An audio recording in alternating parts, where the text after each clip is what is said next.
Welcome dear students, Bings education में आपका स्वागत है। मैं हिमांशु आप लोग को मैथ्स पढ़ा रहा हूँ। मैं आप लोग को क्लास 10th का चैप्टर नंबर 4 क्वाड्रेटिक इक्वेशन का पार्ट 2 आज पढ़ाने वाला हूँ। अगर कोई स्टूडेंट पार्ट 1 नहीं देखा है तो वो जाकर प्लेलिस्ट में क्लास 10th का क्वाड्रेटिक इक्वेशन पार्ट 1 देख ले, तभी वो अच्छे से समझ पाएगा। ठीक, तो आते हैं अपने चैप्टर पे क्वाड्रेटिक इक्वेशन। मेरे को समझ में आ रहा है कि जो स्टूडेंट इस पार्ट 2 को देख रहा है उसको क्वाड्रेटिक इक्वेशन का मतलब समझ में आता होगा कि क्वाड्रेटिक इक्वेशन है क्या। ठीक, अगर कोई न्यू स्टूडेंट्स है तो मैं 2-5 मिनट में आपको रिकैप करा देता हूं कि क्वाड्रेटिक इक्वेशन क्या है। क्वाड्रेटिक इक्वेशन को पढ़ने से पहले हम लोग क्लास 9th का पॉलिनोमियल चैप्टर पढ़ के आए होंगे और क्लास 10th में भी मेरा जो पॉलिनोमियल चैप्टर है मैं आशा करता हूं कि आप लोग ने पढ़ा होगा। उसी पॉलिनोमियल चैप्टर से क्वाड्रेटिक का जन्म हुआ है। क्वाड्रेटिक का जन्म कैसे हुआ है आपको पता है। पॉलिनोमियल क्या होता है, जैसे 3x + 5, क्या ये एक पॉलिनोमियल है? हाँ सर बिल्कुल है। 3x² + 5x + 5, क्या ये पॉलिनोमियल है? हाँ सर पॉलिनोमियल है। अब बहुत सारे स्टूडेंट को ये नहीं पता होगा पॉलिनोमियल क्या है, तो मैं जल्दी से रिकैप कराता हूं। कांस्टेंट और वेरिएबल पे पावर होल नंबर। वेरिएबल पे पावर मतलब इस x पे पावर कुछ भी होल नंबर जो 0 से स्टार्ट होता है और पॉजिटिव इन्फिनिटी के तरफ चलता जाता है, उसी को बोलते हैं होल नंबर। तो यहाँ पे 1 है, 0 है या फिर 100 है, इसी को बोलते हैं पॉलिनोमियल। कांस्टेंट होना चाहिए, वेरिएबल होना चाहिए और वेरिएबल पे पावर होल नंबर होना चाहिए। सर होल नंबर ही क्यों? सर नेगेटिव नहीं होना चाहिए, मतलब यहाँ पे क्या माइनस अगर देंगे तो क्या वेरिएबल पे पावर जो -1 है वो मेरा होल नंबर है? नहीं सर, ये तो होल नंबर नहीं है। होल नंबर मेरा 0 से स्टार्ट होता है और पॉजिटिव इन्फिनिटी के तरफ चलता जाता है। बात समझ में आया? तो ये मेरा पॉलिनोमियल है, ये पॉलिनोमियल नहीं है। चलिए पॉलिनोमियल समझ गए, सारा पॉलिनोमियल का एग्जाम्पल है। और देखिएगा 3x पे पावर 3, 5 कुछ भी। तो आप लोग को एक डिफिनीशन मैंने बताया था कि डिग्री क्या होता है, इसको हिंदी में घात बोलते हैं। डिग्री क्या होता है तो याद रखिएगा, highest power of the variable. क्या चीज? हाईएस्ट, मैं लिखता नहीं हूं लेकिन highest power of the variable, मतलब वेरिएबल बहुत सारा, पॉलिनोमियल में वेरिएबल बहुत सारा होंगे, लेकिन वो वेरिएबल का डिग्री कहलाएगा जिस पे पावर जिसका हाईएस्ट हो। ठीक है, जैसे यहां पे भी वेरिएबल है, यहां पे भी वेरिएबल है, तो ये 2 है और यहां पे कुछ नहीं है तो 1 है, तो हाईएस्ट मेरा 2 हो गया। यहां पे मेरा 1 है तो और कोई तो वेरिएबल है नहीं, तो यहां पे मेरा हाईएस्ट पावर 1 हो गया। यहां पे 3 है तो मेरा हाईएस्ट पावर 3 हो गया। बात समझ में आया? तो अच्छा, अगर कोई आपसे पूछे कि ये 5 एक कांस्टेंट है, ये 5 एक कांस्टेंट है ना, क्या 5 में वेरिएबल होता है? क्लास 9th में अगर कोई बच्चे पढ़ के आए होंगे तो ये पढ़े होंगे क्या कांस्टेंट में वेरिएबल होता है। या फिर अगर आपसे पूछ दे कि इसमें डिग्री कितना,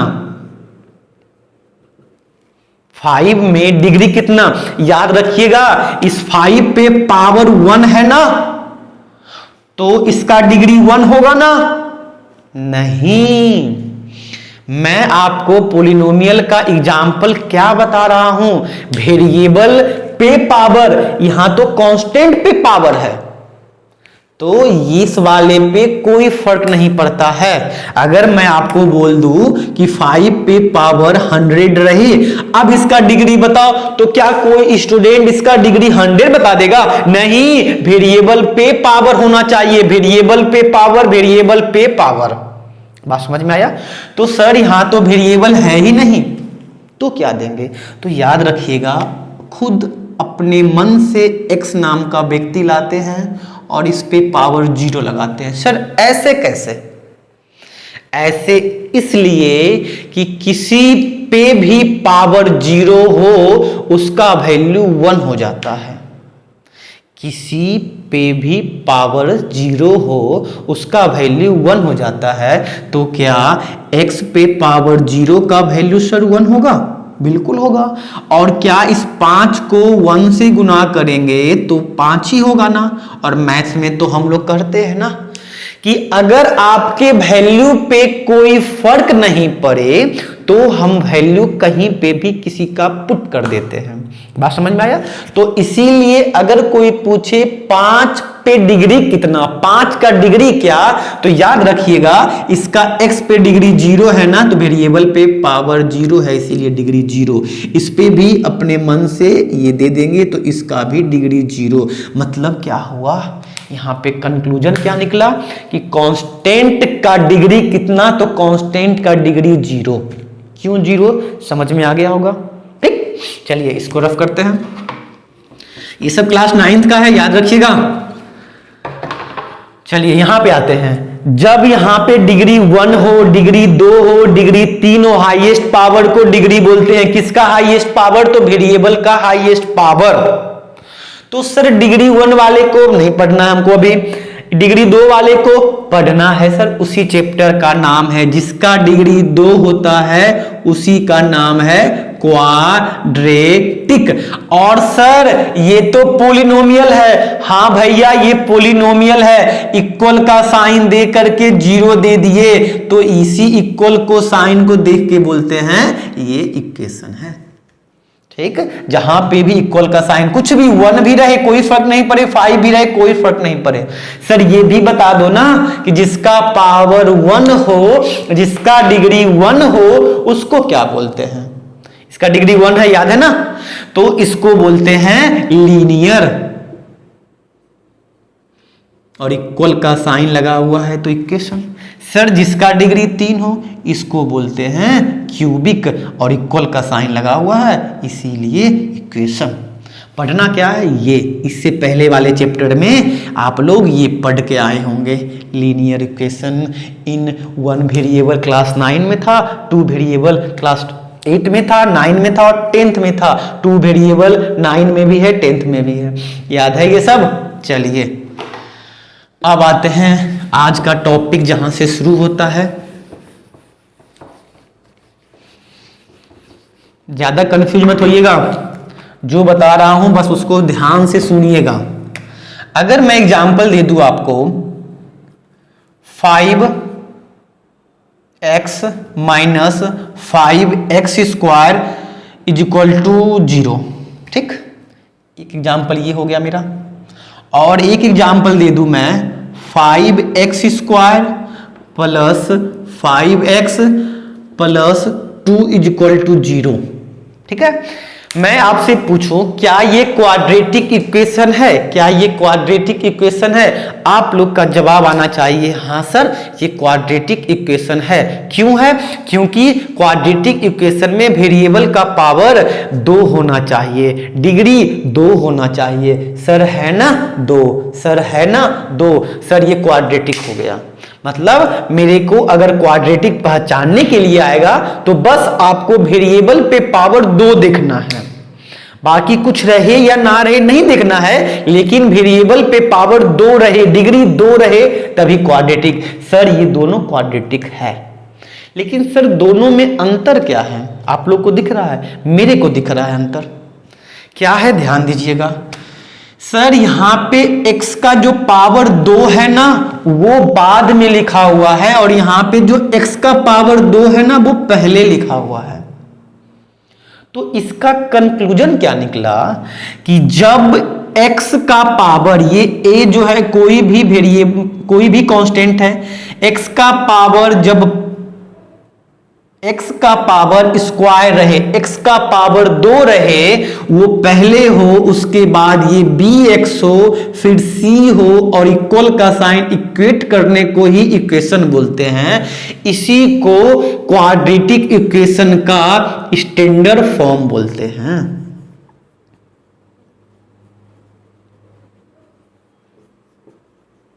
समझ में आई बात? जब हाईएस्ट पावर 2 का बात होगा, वो पहले होगा, उसी को बोलेंगे मेरा क्वाड्रेटिक इक्वेशन का स्टैंडर्ड फॉर्म है। मतलब सर ये स्टैंडर्ड फॉर्म है, ये स्टैंडर्ड फॉर्म नहीं है। क्यों नहीं है? क्योंकि x पे पावर 2 जो है वो पहले नहीं लिखा हुआ है। बात समझ में आया? x का पावर 2 जो है वो पहले लिखा होना चाहिए, उसी को स्टैंडर्ड फॉर्म बोलते हैं। इसमें और क्या देखना है? a, b और c जो है वो तीनों रियल नंबर होना चाहिए। a, b और c जो है वो तीनों रियल नंबर होना चाहिए। अब बात आया कि सर रियल नंबर क्या? अगर कोई स्टूडेंट्स को रियल नंबर नहीं पता होगा तो मेरे प्लेलिस्ट में जाकर बेसिक कॉन्सेप्ट वाला क्लास का फर्स्ट पार्ट रियल नंबर वो अच्छे से समझ सकते हैं। ठीक, तो ए बी सी जो है वो रियल नंबर है। सर क्या कुछ और स्टैंडर्ड फॉर्म होने के लिए है? हाँ सर, ए जो है मेरा है वो नॉट इक्वल टू 0 होना चाहिए। हम लोग कहां थे? ये जो a है X square plus B X plus C is equal to 0, यही हमारा स्टैंडर्ड फॉर्म है। और a b c जो है वो हमारा रियल नंबर होना चाहिए, और जो a है वो 0 नहीं होना चाहिए। सर a 0 क्यों नहीं होना चाहिए? a 0 क्यों नहीं होना चाहिए? क्योंकि अगर a हमारा 0 हो गया तो जब 0 को एक्स स्क्वायर से गुना करेंगे तब तो ये 0 हो जाएगा, और अगर ये 0 हो गया तो ये दोनों रह के भी क्या कर लेगा? जब ये दोनों रहेगा तो इसका तो x पे पावर 1 है, और x के पावर 1 वाले को तो क्वाड्रेटिक नहीं बोलते हैं ना। जब x पे पावर 2 होता है उसको क्वाड्रेटिक बोलते हैं। इसीलिए a हमारा कोई हालत से 0 नहीं होना चाहिए। ये दोनों 0 हो कोई मतलब नहीं है, लेकिन एक्स स्क्वायर का कोफिशिएंट 0 नहीं होना चाहिए। 1 हो, 2 हो, माइनस में हो, प्लस में हो, फ्रैक्शन में हो, मेरे को नहीं पता, लेकिन 0 नहीं होना चाहिए। बस 0 नहीं होना चाहिए। रियल नंबर आपको पता होगा। ठीक, चलिए अब आगे आते हैं। क्वाड्रेटिक इक्वेशन का जो भी बेसिक था मैंने आपको बता दिया। क्वाड्रेटिक को पहचानने का नियम, स्टैंडर्ड फॉर्म नियम, बस ये सब मैंने बता दिया। अब आते हैं एक्सरसाइज 4.1 क्लास 10th का, बुक का नाम NCERT। ठीक है, ये क्लास 10th है, NCERT है, 4.1 है। 4.1 का क्वेश्चन नंबर 1 आप लोग निकाल लीजिए बुक। क्वेश्चन नंबर 1 का पहले तो मैं क्वेश्चन पढ़ता हूं, ध्यान से सुनिएगा। Check whether the following are quadratic equation. चेक कीजिए कि जो आपका 8 क्वेश्चन दिया हुआ है उसमें से कौन कौन क्वाड्रेटिक इक्वेशन है। बात सिंपल है। क्वाड्रेटिक इक्वेशन को पहचानने का नियम क्या है कि जिसका x का पावर 2, जिसका डिग्री 2, उसी को बोलते हैं क्वाड्रेटिक इक्वेशन। अब आते हैं पहला क्वेश्चन को। पहला क्वेश्चन मेरा है x प्लस 1 का whole square is equal to 2 into X minus 3। याद रखिएगा, हम लोग पहले जजमेंट नहीं करेंगे। ये x का पावर 2 देख के पहले नहीं बोल सकते हैं कि ये क्वाड्रेटिक है या नहीं। ये सब क्वेश्चन को सॉल्व करना पड़ेगा। सॉल्व कैसे करेंगे? x प्लस 1 का होल स्क्वायर, क्या आप लोग को पता है a प्लस b का होल स्क्वायर क्या होता है? तो इसका होता है फर्स्ट वाला a का स्क्वायर प्लस b का स्क्वायर प्लस 2ab। बहुत सारे स्टूडेंट बोले होंगे कि सर ये गलत है। क्यों गलत है? क्योंकि वो तो याद करके रखे हैं a square plus 2ab plus b square, है ना। अब खुश याद रखिएगा ये दोनों सेम है। सर सेम कैसे है? ये b स्क्वायर को तो बाद में लिख रहे हो, 2ab को पहले बीच में लिख रहे हो, सर सेम कैसे है? सेम है बाबू। 1 प्लस 2 का भी वैल्यू 3 आता है और 2 प्लस 1 का भी वैल्यू 3 आता है। क्या जब मैंने ऑर्डर को चेंज कर दिया तो क्या मेरा आंसर में कोई फर्क पड़ा? नहीं ना। तो जब प्लस में रहता है तो कोई फर्क नहीं पड़ता है। एक और एडिशनल पॉइंट ऐड कर लीजिएगा, 1 into 2 is equal to 2 into 1 भी सेम होता है, लेकिन माइनस में और डिवाइड में नहीं होता है। ये सब स्टैंडर्ड क्लास 6 का है, क्लास 6 में ये सब बेसिक नॉलेज है, ठीक है। तो मैं ये वाले फॉर्म को याद रखूं या ये वाले, बात सेम है। चलिए अब आते हैं, बात करते हैं, इसको तोड़ते हैं। ये a है, ये b है, उसका होल स्क्वायर। a का स्क्वायर मतलब x का स्क्वायर, b का स्क्वायर मतलब 1 का स्क्वायर।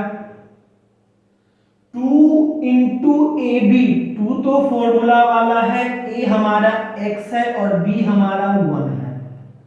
इस वाले को बोलते हैं LHS और इस वाले को बोलते हैं RHS, ठीक है। अब RHS को तोड़ते हैं, 2 को x से गुना करेंगे 2x, 2 को 3 से गुना करेंगे 6, ठीक है। अब सॉल्व करते हैं, ये x स्क्वायर 1 का स्क्वायर 1 रहा, इस तीनों को जब गुना करेंगे तो 2x होगा, ये 2x माइनस 6। आपको एक और पॉइंट याद होना चाहिए, मालूम होना चाहिए, जब इज इक्वल टू के सेम वही चीज और इधर भी LHS की तरफ भी वही, RHS की तरफ भी वही रहता है तो दोनों कट जाता है, ठीक। अब इस -6 वाले को बराबर के इधर लाते हैं तो आपको पता होना चाहिए ये जो भी साइन है बराबर के इधर आने पे साइन चेंज हो जाता है, कोई भी साइन, माइनस प्लस में, प्लस माइनस में। आपका डिवाइड जो है वो इनटू में, इनटू जो है वो डिवाइड में। मतलब क्या हुआ, जो प्लस है बराबर के जब उधर जाता है तो माइनस में, जब माइनस है बराबर के उधर जाता है तो प्लस में, इनटू वाला चीज बराबर के उधर जाता है तो डिवाइड में, और डिवाइड वाला चीज जब बराबर के उधर जाता है तो इनटू में। बात समझ में आया? तो ये माइनस वाला चीज है, हम इधर लाना चाहते हैं तो इसका चेंज होगा, तो ये एक्स स्क्वायर प्लस 1 तो पहले से है, जब ये इधर आएगा तो प्लस 6, उधर कुछ नहीं है तो इक्वल टू 0। जब इसको सॉल्व करेंगे तो X square plus 7 equal to 0। क्या अब इसको देख के हम बोल सकते हैं ये क्वाड्रेटिक इक्वेशन है? हो सकता है आपसे क्वेश्चन पूछ दे इसको स्टैंडर्ड फॉर्म में कीजिए, तो ये स्टैंडर्ड फॉर्म में भी है और क्वाड्रेटिक है। सर क्वाड्रेटिक कैसे? अरे क्वाड्रेटिक का मतलब भी है जिसका पावर 2, जिसका डिग्री 2, उसको बोलते हैं क्वाड्रेटिक, ठीक। इसी तरह क्वेश्चन सॉल्व कीजिएगा, हो जाएगा एनसीईआरटी का एक्सरसाइज 4.1, क्वेश्चन नंबर 1 मैंने करवा दिया, ठीक। चलिए एक और क्वेश्चन करवाता हूं ताकि आपका कॉन्सेप्ट और अच्छा हो जाए।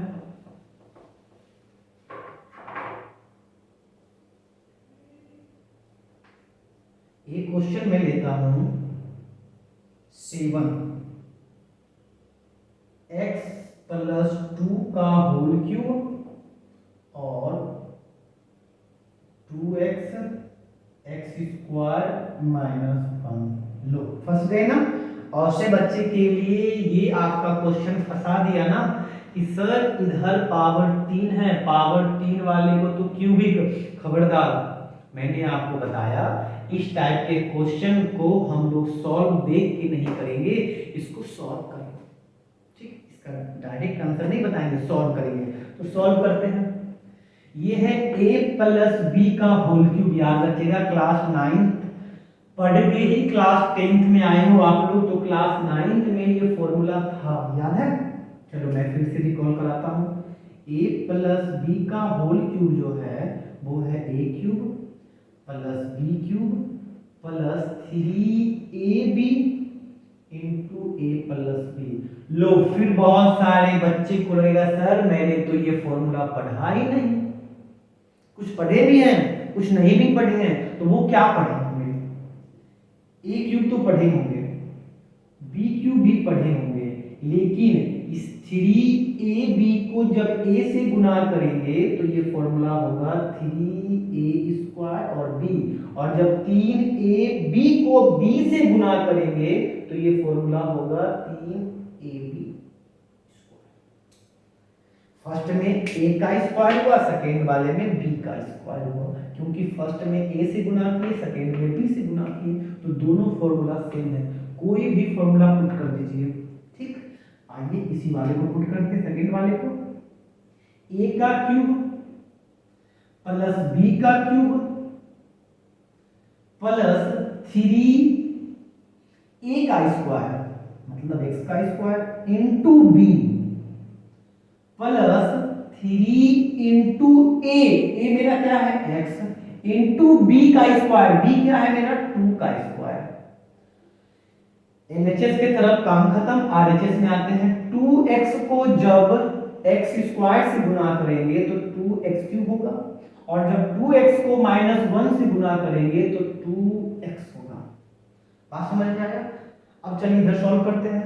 इस वाले को तो कुछ नहीं कर सकते हैं, 2 का क्यूब 8, इस 3 को x स्क्वायर से गुना करेंगे तो 3x स्क्वायर, 3 को 2 से करेंगे 6x स्क्वायर। क्या समझ में आ रहा है? इस वाले को करेंगे तो इस 4 है, ये 3 है, और 3 को जब 2 का स्क्वायर से करेंगे तो ये 4 होगा, 4 और 3 को गुना करेंगे तो 12x, और जब इधर करेंगे तो 2x क्यूब माइनस 2x। कुछ समझ में आ रहा है?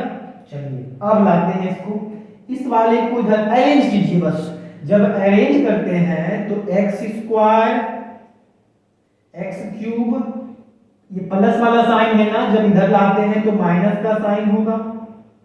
ठीक, इस वाले को 8 ही रखना है, ये 6x है स्क्वायर में, ये प्लस 12 है, और ये -2x को हम इधर लाना चाहते हैं, तो ये माइनस वाला जब बराबर के इधर आएगा तो प्लस में कुछ नहीं तो 0। अब सॉल्व कीजिए इस वाले को सॉल्व करते हैं। ये क्लास 8 का है, जब x क्यूब और x क्यूब रहे तो उसी को हम प्लस माइनस कर सकते हैं। आपको ये पता होगा ना 5 - 1 क्या होता है 4, लेकिन -5 और +1 क्या होता है -4। अगर बोलेंगे -1 और -2 क्या होता है तो -3। अगर बोलेंगे 2 + 1 क्या होता है तो 3। बात समझ में आया? बहुत आसान लगता है ये और ये, लेकिन बहुत बच्चे को इस दोनों में हालत खराब हो जाता है। बात क्या होता है इसमें, जब एक माइनस में हो और एक प्लस में हो, जब एक माइनस में हो और प्लस में हो तो हमेशा जो काम करते हैं वो माइनस का ही काम करते हैं, और माइनस का काम हमेशा बड़े में से छोटा घटाते हैं। तो 5 में से 1 घटाएंगे क्या होगा 4, और 5 बड़ा कि 1 बड़ा सर 5 बड़ा। 5 के आगे साइन क्या है तो सर माइनस का साइन है, इसीलिए माइनस का साइन आंसर में लगता है। मतलब कंक्लूजन क्या निकला, बड़े के आगे जो भी साइन रहेगा वही आंसर के साइन में होगा। जब एक माइनस में हो और एक प्लस में हो, जब दोनों का काम क्या करते हैं, एक माइनस में हो और एक प्लस में, तब दोनों का काम माइनस का करते हैं। तो जब एक माइनस में हो और एक प्लस में हो तो काम तो किए माइनस का, 5 में से 1 को माइनस किए 4 आए। सर साइन किसका लगाएंगे तो साइन लगाएंगे बड़े वाले के आगे का, तो बड़े वाला 5 है, 5 के आगे माइनस है, इसीलिए माइनस का साइन लगा। अब आते हैं, ये सब क्लास 6 का है, C1 का, ठीक है। अब आते हैं इस पे, सर ये तो यहाँ पे कुछ नहीं है तो 1 छुपा हुआ है ना, आप यहाँ पे ये बड़ा है कि ये बड़ा है तो सर 2 बड़ा है। तो जब यहाँ पे प्लस का साइन है, यहाँ पे माइनस का साइन है, जब प्लस का साइन हो और माइनस का साइन हो तो काम हमेशा घटाने का करते हैं। तो 2 में से 1 गया तो सर 1, और ये x क्यूब तो चलता जाएगा, लेकिन सर ये माइनस लगेगा या प्लस, तो बड़े ये बड़ा कौन, ये या ये, सर ये बड़ा, इसके आगे माइनस तो सर माइनस, और 1 नहीं भी दे तो कोई फर्क नहीं पड़ता है। ठीक, अब किसी को सॉल्व कर सकते हैं? ये तो सिंगल भैया है तो इसको सिंगल उतार दीजिए, इसको नहीं सॉल्व कर सकते हैं। अब किसी को, हाँ सर इस दोनों को सेम है, ये भी x का कपड़ा पहना हुआ है और ये भी x नाम का कपड़ा पहना हुआ है। जो सेम कपड़ा पहना रहेगा उसी को हम प्लस माइनस करेंगे। ये भी प्लस में है और ये भी प्लस में है। 12 और 2 कितना होगा? 14 और कपड़ा पहना हुआ x का बच गया ये, तो 8 कर दीजिए। क्या ये मेरा क्वाड्रेटिक इक्वेशन था? बहुत बच्चा इसको भी देख करके बोल देता कि सर x के पावर 2, सर x पे पावर 2, सर क्वाड्रेटिक नहीं होगा। जब सॉल्व किए ना तो x का पावर 3, x का पावर 3, तो सर ये क्वाड्रेटिक नहीं क्यूबिक। क्यूबिक तो पूछा नहीं है, आपको चेक करने बोला है क्वाड्रेटिक है कि नहीं है। बात समझ में आया? तो मैं इसको मिटाता हूं। क्वेश्चन नंबर 1 का 6 क्वेश्चन और बचा हुआ है, आप लोग कर लीजिएगा, ठीक है। लेकिन याद रखिएगा ऊपर से देख करके जजमेंट मत कीजिएगा कि वो क्वाड्रेटिक है या नहीं है, उसको सॉल्व कीजिएगा। अब आते हैं क्वेश्चन नंबर 2। मैंने आपको फर्स्ट क्लास में बताया था कि मैं आपको वर्ड प्रॉब्लम भी करवाऊंगा। तो एक्सरसाइज 4.1 क्वेश्चन नंबर 2 आते हैं। क्वेश्चन अपने अपने सामने बुक रखिएगा और पढ़िएगा। क्वेश्चन क्या है? The area of a rectangular plot is 5 to 8 metre cube. अब रेक्टेंगुलर प्लॉट क्या? आयताकार, ये है रेक्टेंगुलर प्लॉट, ठीक है। अगर इसका लेंथ L होता है तो सामने वाला भी L होता है। अगर ये ब्रेथ होता है तो ये सामने वाला भी ब्रेथ होता है। इसका एरिया, बहुत बच्चे को ये भी नहीं पता होगा इसका एरिया कहाँ पे। अगर आपको बोल दे एरिया वाले को शेडेड कीजिए, या फिर आपको बोल दे कि पेरीमीटर वाले को कलर कीजिए, तो बहुत बच्चे कंफ्यूज, बहुत बच्चे, मैं सब नहीं बोल रहा हूं, बहुत बच्चे कंफ्यूज करेंगे कि पेरीमीटर कौन है, एरिया कौन है। याद रखिएगा जो इस रेक्टेंगुलर प्लॉट के अंदर है, जो इस रेक्टेंगुलर प्लॉट के अंदर है उसी को बोलते हैं एरिया। एरिया का हिंदी क्षेत्रफल, ठीक है। एरिया का हिंदी क्षेत्रफल। तो ये क्षेत्रफल आपको दिया हुआ है 5 to 8 मीटर स्क्वायर, इसका एरिया दिया हुआ है। एरिया अगर आपसे पूछे रेक्टेंगुलर का एरिया का फॉर्मूला क्या, तो बहुत बच्चे बताएंगे कि सर L इंटू बी, यही होता है एरिया का फॉर्मूला। किसका एरिया बाबू? तो रेक्टेंगुलर का एरिया। इसका दिया हुआ है 528 मीटर स्क्वायर, ठीक है। इसका एरिया दिया हुआ है। और कुछ बोला इसमें, देखते हैं। The length of the plot is, length of the, इसका जो प्लॉट है उसका लेंथ इज है मतलब इज इक्वल टू का साइन, ठीक। ये जो प्लॉट है इसका लेंथ के बारे में बता रहा है कि जो length of the plot is 1 more than twice its breath. एक ज्यादा है, ज्यादा मतलब एक प्लस है, एक प्लस है ना। अगर ज्यादा, मोर का मतलब कितना मोर, तो 1 मोर तो कर दिए।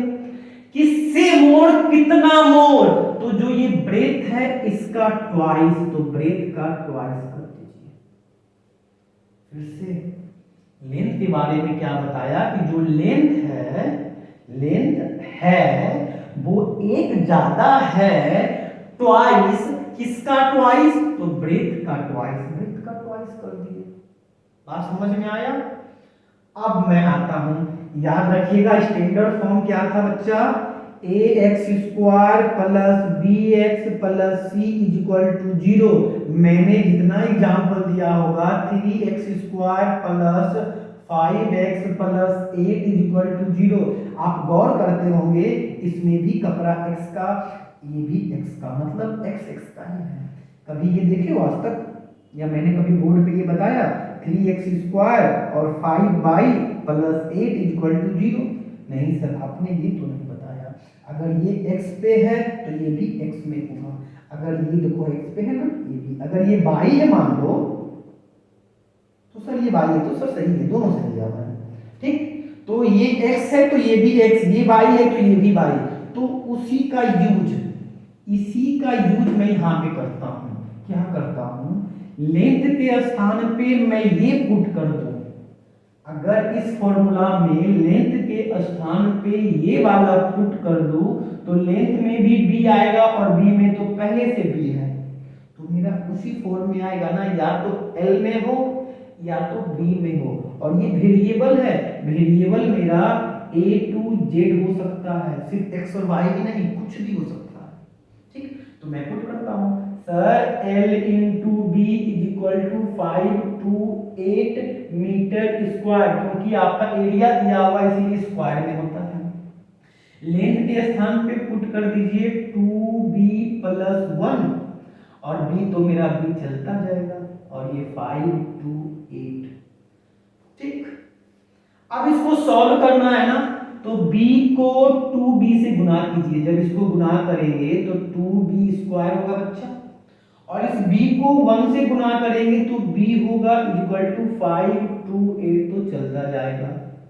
ठीक, अब हम इसको फॉर्म में लाते हैं, तो 2b square plus b minus 5 to 8 is equal to 0। Question क्या बोला है, represent the following situation in the form of quadratic equation. क्या मेरा क्वाड्रेटिक इक्वेशन के फॉर्म में आ गया?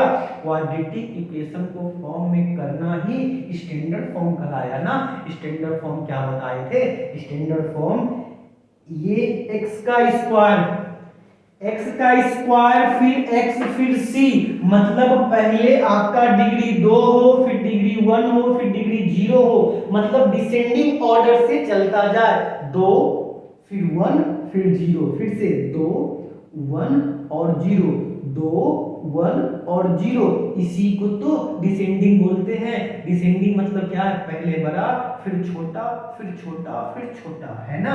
पहले 2 आया फिर डिग्री 1 आया और कांस्टेंट का डिग्री क्या? तो 0 मैंने बताया था, तो हो गया 2 1 0, डिसेंडिंग ऑर्डर में चलता है। यही मेरा फॉर्म है निकालने का। बात समझ में आया? वर्ड प्रॉब्लम बहुत इजी होते हैं। तो ये आपका 4.1 का क्वेश्चन नंबर 2 था। चलिए ये समझ में आ गया होगा। अभी आपको सिर्फ रिप्रेजेंट करने बोल रहा है, आपको लेंथ और ब्रेथ नहीं निकालने के लिए बोल रहा है। लेंथ और ब्रेथ निकालना मैं आपको समझाऊंगा, ठीक है। अब आते हैं इसमें क्वेश्चन 3 और क्वेश्चन है। एक क्वेश्चन मैं और बताता हूं, उसके बाद से आप लोग मैसेज कीजिएगा कि सर ये भी बता दो, मैं वो भी बता दूंगा। क्वेश्चन नंबर 2 देखो, the product of two consecutive positive integer is 306, we needed to find the integers. अब हम कंजुगेटिव मतलब नहीं समझते हैं ना। अगर कंजुगेटिव मतलब समझ जाओगे तो आप क्वाड्रेटिक इक्वेशन के फॉर्म में आराम से ला सकते हो। कंजुगेटिव समझिएगा, कंजुगेटिव का हिंदी होता है लगातार। जैसे 1 के बाद क्या? 2, 100 के बाद क्या? तो 101, 1000 के बाद क्या? तो 1001, 502 के बाद क्या? तो 503, इसी को बोलते हैं कंजुगेटिव। तो यहाँ पे हम 2 कंजुगेटिव देख रहे हैं ना। अगर 3 कंजुगेटिव निकालना होगा तो 5 6 7, 3 कंजुगेटिव। 4 निकालना होगा 10 11 12, 10 11 12 13। 5 निकालना होगा तो लगातार 5 कर दीजिए, उसी को कंजुगेटिव बोलते हैं। अब आया the product of two consecutive. मेरे को नहीं पता है, मेरे को ये नहीं पता है कि वो कौन सा कंजुगेटिव है, 1 2 है कि 1000 और 1001 है, नहीं पता। तो एक फर्स्ट नंबर x अगर लेते हैं तो सेकेंड नंबर इसका कंजुगेटिव मतलब x प्लस 1 लेंगे। इस दोनों का प्रोडक्ट मतलब गुना करना, और इस दोनों को गुना कर दीजिए। तो x को गुना कीजिए उसके कंजुगेटिव से, तो जो रिजल्ट आता है वो आपका पॉजिटिव इंटीजर है। इंटीजर मैंने बेसिक कॉन्सेप्ट वाले प्लेलिस्ट में आपका सेव है, जाके देखिए इंटीजर क्या होता है। तो इस दोनों का प्रोडक्ट का जो पॉजिटिव इंटीजर है वो 306 है। अब सॉल्व कीजिए इसको। इस x को s से गुना करेंगे तो x स्क्वायर, और ये x को 1 से गुना करेंगे तो x, क्या इसको इधर ले जाना, ले आते हैं। तो ये प्लस वाला है तो माइनस हो जाएगा, है ना, स्टैंडर्ड फॉर्म में आ गया ना, सो इजी ना। इसी तरह क्वेश्चन नंबर 3 और 4 बहुत अच्छा क्वेश्चन है, एज वाला क्वेश्चन है और आपका ट्रेन टाइम एंड डिस्टेंस वाला क्वेश्चन है। इसको कीजिएगा, नहीं होगा तो नेक्स्ट वीडियो में मैं 2 क्वेश्चन आपको बताऊंगा। फिर आगे आगे आपको क्या है, आगे आपका क्वाड्रेटिक इक्वेशन दिया रहेगा, उसका x का वैल्यू निकालना होगा। मैंने आपको बताया था x का वैल्यू निकालने के लिए 2 मेथड, एक फैक्टराइजेशन मेथड और एक आपका कंप्लीटिंग स्क्वायर और एक रामबाण मेथड। क्या 2 तो हो गया, एक रामबाण मेथड क्या, तो जो नाम है क्वाड्रेटिक फॉर्मूला। ठीक, तो नेक्स्ट वीडियो मेरा लास्ट क्लास होगा, ये चैप्टर का तीनों मैं आपको एक साथ एक ही वीडियो में डील करूंगा, जिससे आपका कॉन्सेप्ट क्रिस्टल हो। ठीक, तो आज का क्लास मैं 4.1 चैप्टर से ही करता हूँ। रिवीजन कीजिएगा, बनाइएगा, अगर डाउट हुआ तो मैं नेक्स्ट वीडियो लाऊंगा, आप मैसेज कीजिएगा। ठीक, तो घर पे रहिए, सुरक्षित रहिए, बुक पढ़ते रहिए, और कोई भी प्रॉब्लम आए तो आप मैसेज कर सकते हो, पर्सनल बात कर सकते हो। ठीक, तो अभी लॉकडाउन है ना, और एक नया बीमारी आ गया है। ठीक, तो थोड़ा सा सेव रहिए, पढ़ते रहिए, ऑनलाइन प्लेटफॉर्म है, मजे लेके पढ़िए। ठीक, खुश रहिए, खुश रहने पे ही पढ़ाई जो है ना वो आपको समझ में आएगा। सिर्फ टाइमिंग से मत पढ़िए, 10 मिनट पढ़िए, अच्छे से पढ़िए, एनसीईआरटी का एग्जाम्पल बनाइए। ओके, तो आज का क्लास यहीं समाप्त करता हूँ। ओके, टेक केयर, अलविदा।